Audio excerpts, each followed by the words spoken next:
Alvos da Polícia Federal, ex-diretores da Americanas entram na lista de procurados da Interpol por fraude financeira. E você vai ver também.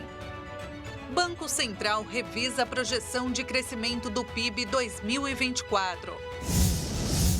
Em ato na esplanada dos ministérios, indígenas pedem demarcação de terras protegidas e mais apoio do governo para enfrentar mudanças climáticas. Transações bancárias feitas pelo celular crescem 20% no país no ano passado.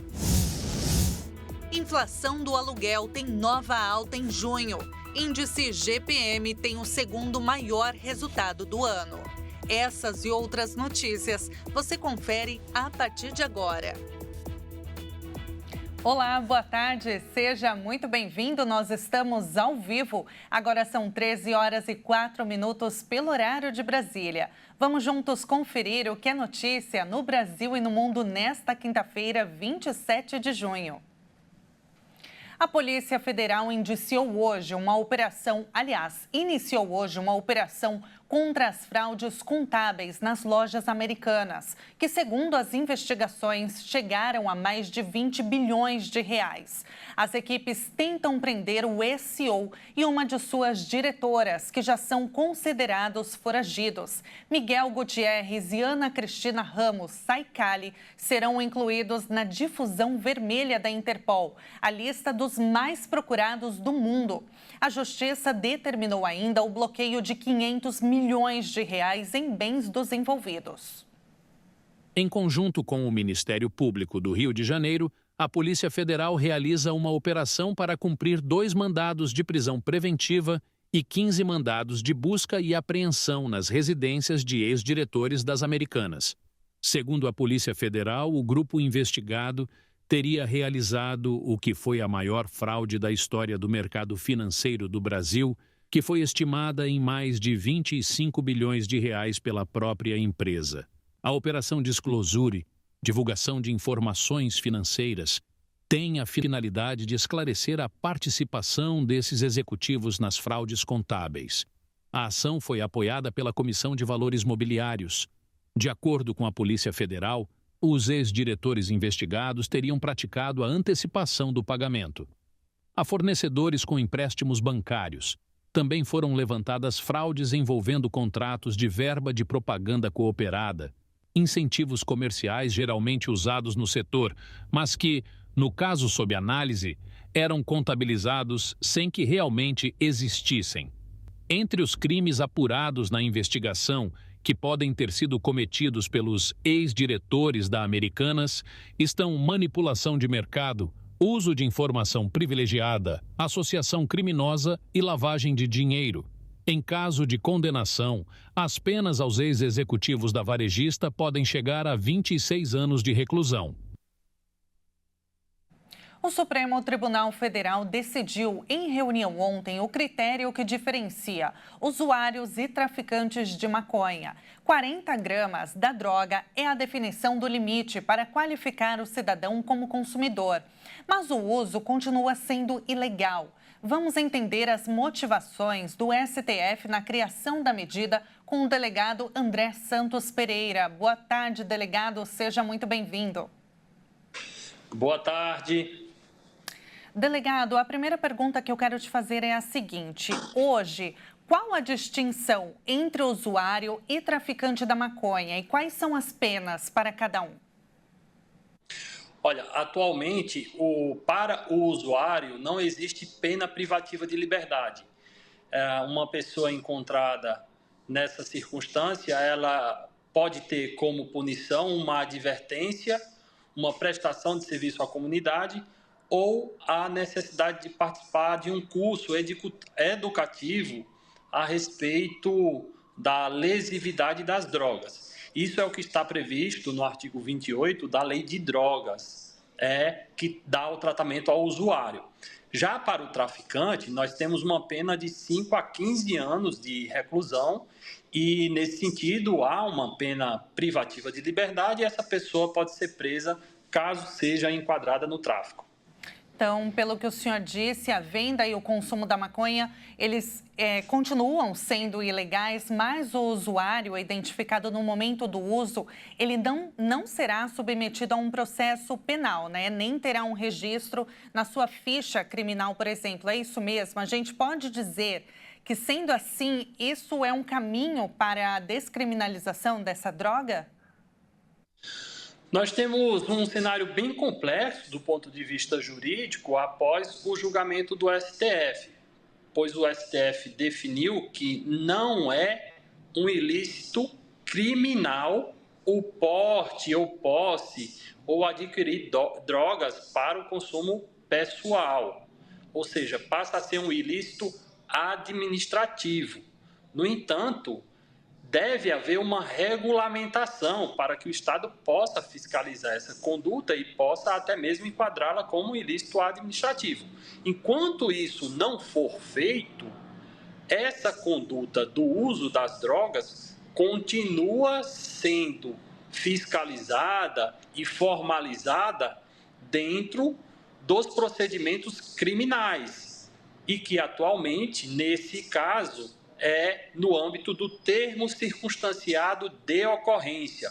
É um termo que é lavrado na delegacia pelo delegado de polícia, que é a autoridade pública competente e legitimada por força da Constituição Federal para realizar a lavratura desses termos. Ou seja, o procedimento para formalizar a conduta do usuário continua na esfera criminal.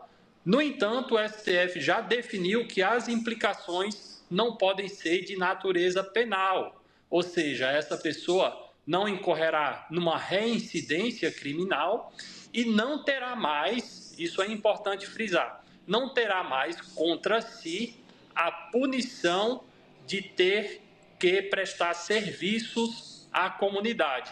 Nesse ponto, o STF definiu que, por se tratar de uma pena corporal, embora não seja uma pena de prisão, isso estigmatiza o usuário e, por essa razão, o Supremo Tribunal Federal definiu que essa punição não será mais aplicada ao usuário. Na medida, né, segundo o presidente do STF, Luiz Roberto Barroso, afirmou que essa medida ela visa evitar a discriminação entre ricos e pobres e, basicamente, entre brancos e negros. O que muda agora na conduta dos policiais no país?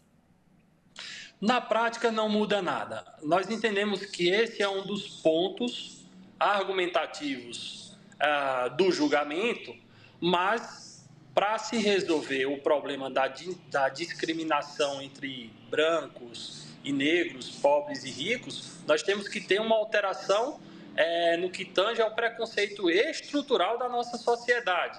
Não será a definição de 40 gramas como um critério objetivo para separar traficante ou usuário que vai resolver esse problema da discriminação. Esse tópico elencado pelo Supremo Tribunal Federal é de muita relevância, mas nós entendemos que na esfera do princípio da igualdade nós não temos nenhuma implicação ao definir um critério objetivo de 40 gramas para a definição de uma presunção, se aquele indivíduo vai ser traficante ou usuário. Nós temos diversos outros critérios para se analisar isso na conduta, né, de quem é abordado com drogas, ou seja, o local onde ela é abordada, as circunstâncias, outros objetos como balanças, anotações relacionadas ao tráfico, até mesmo a sua vida pregressa em relação a essas condutas. Portanto, a legislação atual já traz essas disciplinas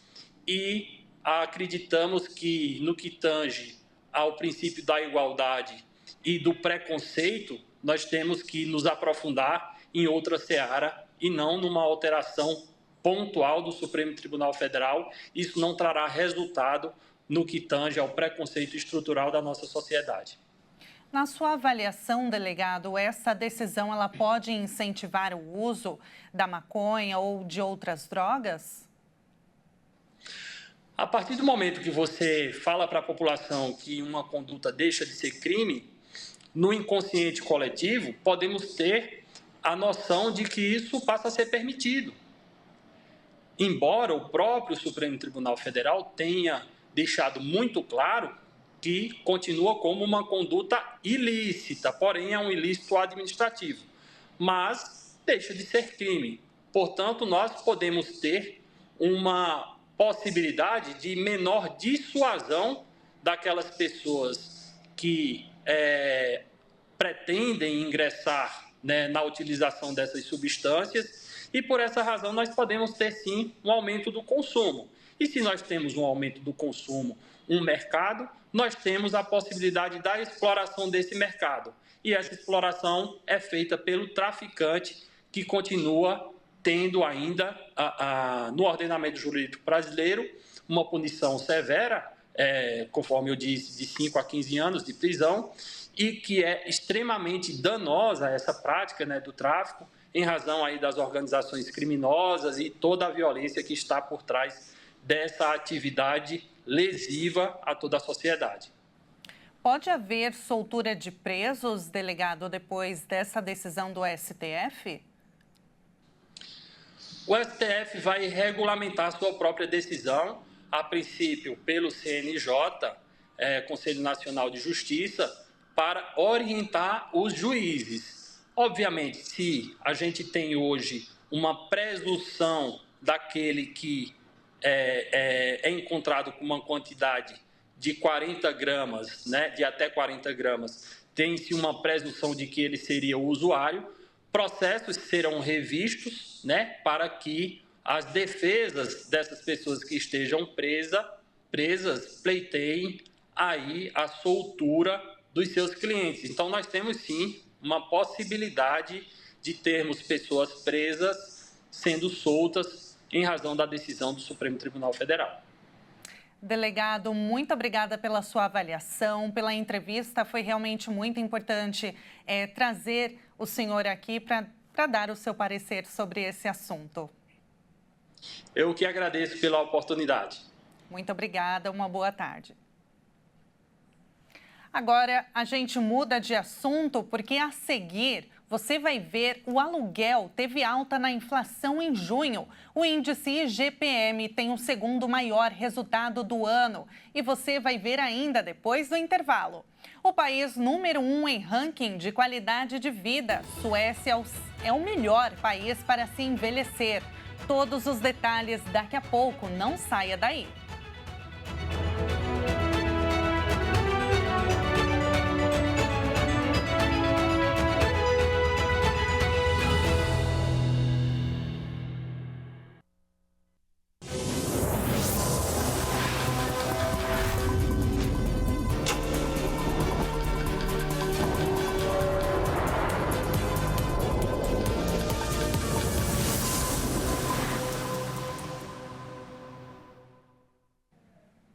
Nós estamos de volta, 1h19 pelo horário de Brasília.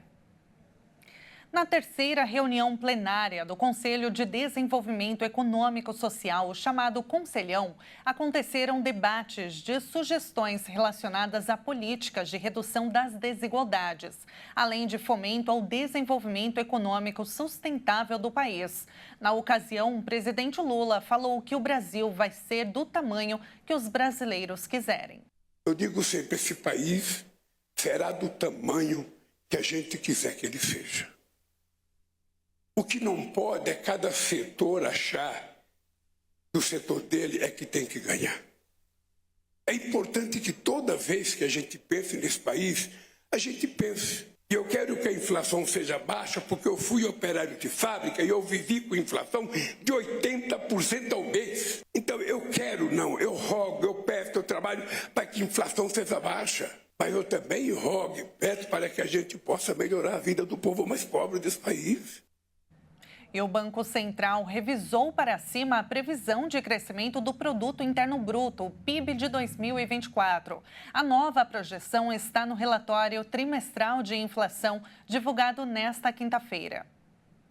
O Banco Central aumentou a sua estimativa de crescimento da atividade econômica deste ano em 0,4 pontos percentuais. Na revisão, a previsão é que o PIB passaria de 1,9% para 2,3%. A projeção consta no relatório trimestral de inflação da autoridade monetária. Pelo lado da oferta, a estimativa é que o PIB agropecuário fique 2% negativo. A autoridade monetária também revisou a projeção para a indústria, com alta para 2,7%. No caso dos serviços, a estimativa positiva passou para 2,4%. O documento desta quinta mostra ainda que a projeção para a formação bruta de capital fixo, indicador que mede o volume de investimento produtivo na economia, saltou da alta de 1,5% para 4,5%. No mais recente relatório Focus, a mediana indica crescimento de pouco mais de 2% para o PIB de 2024. O Ministério da Fazenda estima expansão de 2,5%. A inflação do aluguel teve nova alta em junho. O IGPM cresceu pelo terceiro mês consecutivo, com elevação de 0,81%, o segundo maior resultado do ano. O índice acumula alta de 1,10% no ano. Em maio, a inflação do aluguel subiu 0,89%. O percentual acumulado do índice é aquele que seria repassado às locações com aniversário de vencimento no próximo mês.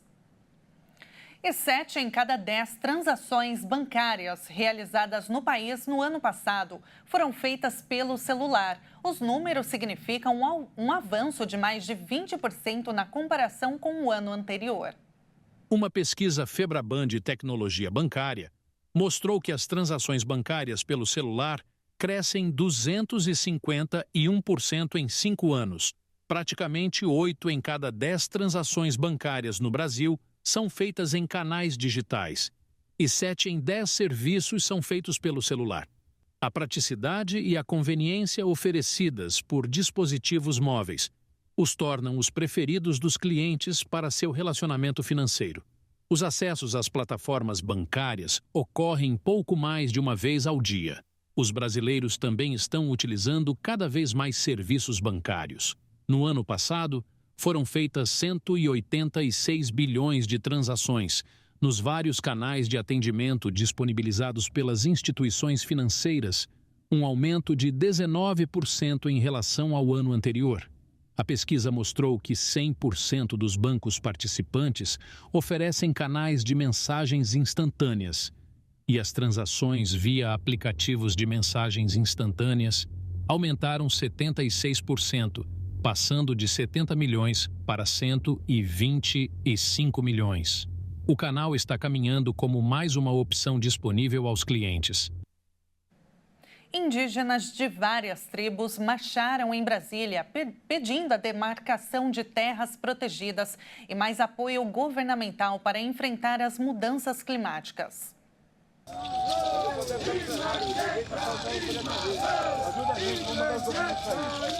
Em um ato na esplanada dos ministérios, indígenas pediram ações contra as mudanças climáticas.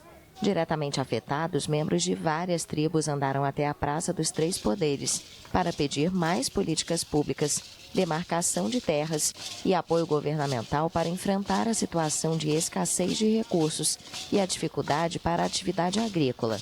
Os organizadores afirmam que mais de 400 indígenas estão em Brasília para as manifestações. Então nós fizemos esse acampamento Levante pela Terra para defender o nosso território, sem a demarcação, não há exportação. Então a gente estamos fazendo essa chamada a nível nacional, que paralise ao Brasil, porque se não sair demarcação não há exportação. Famílias que vivem no Rio Grande do Sul e Mato Grosso do Sul enfrentam ainda mais dificuldades por causa das inundações históricas e das queimadas no Pantanal. Os indígenas lembram que, sem demarcação de terras, os territórios de populações tradicionais passam a ficar mais vulneráveis, porque passam a ser alvo de interesse de grandes proprietários de terra que perderam suas produções. No ato, os indígenas também protestaram contra o que chamaram de tratamento diferenciado, mais recursos para o agronegócio, por meio do Plano Safra, que deve ser anunciado na semana que vem, e menos atenção para as populações tradicionais. E antes de encerrar, vamos conhecer a Suécia, considerada o melhor país do mundo para se morar. Diversos indicadores apontam a Suécia como o país com o melhor índice de qualidade de vida. Especialistas afirmam que o alto investimento em educação foi uma virada de chave para o crescimento do país. Além disso, a Suécia apostou na industrialização no último século, abrindo milhares de vagas de emprego. Mas o país europeu pode ter seu lado ruim. A grande queixa dos imigrantes é o clima, que só é agradável no verão, já que ao longo das demais estações as temperaturas são muito baixas. E agora eu te convido a conhecer uma das principais cidades da Suécia. Saímos dos nossos estúdios na HIT, no centro de São Paulo, e vamos para Gotemburgo, segunda maior cidade da Suécia. Do alto do prédio, podemos ver um belo dia para aproveitar um parque de diversão. E esse parque tem suas particularidades, viu? Ele é o maior parque de diversão da Escandinávia, região que abrange a Dinamarca e a Noruega também. O parque fez 100 anos no ano passado e só é aberto no verão sueco. Nas outras estações de frio, a demanda é tão baixa que o custo de funcionamento do parque não é compensado. Por lá já passa das 18 horas. E esta edição fica por aqui. Muito obrigada pela sua companhia. Uma ótima quinta-feira para você e até mais.